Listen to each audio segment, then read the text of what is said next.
Hello friends, જય શ્રી કૃષ્ણ। આજે આપણે બનાવશું સાબુદાણા કટોરી ચાટ।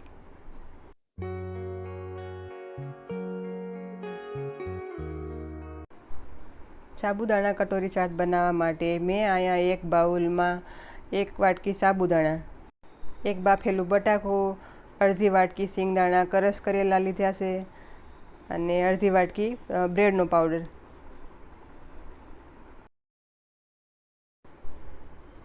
2 કટ કરેલી મરચી, અડધી ચમચી મીઠું અને થોડાક ધાણા ઉમેરી અને સારી રીતે મિક્સ કરી લેશું।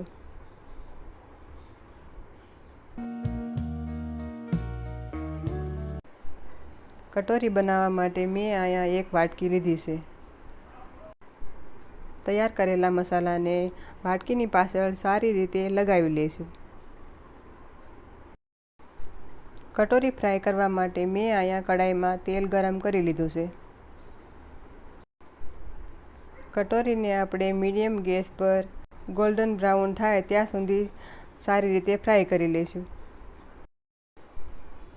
ચમચીની મદદથી કટોરીને આપણે છૂટી પાડીશું।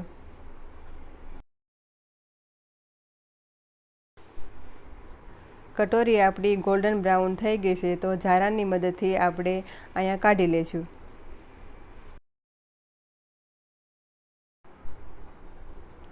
અહીંયા મેં અલગ અલગ સાઈઝની 3 કટોરી બનાવી છે। હવે કટોરીમાં આપણે બાફેલા બટાકાના ટુકડા, 2 થી 3 ચમચી ફેટેલું દહીં લીધું છે,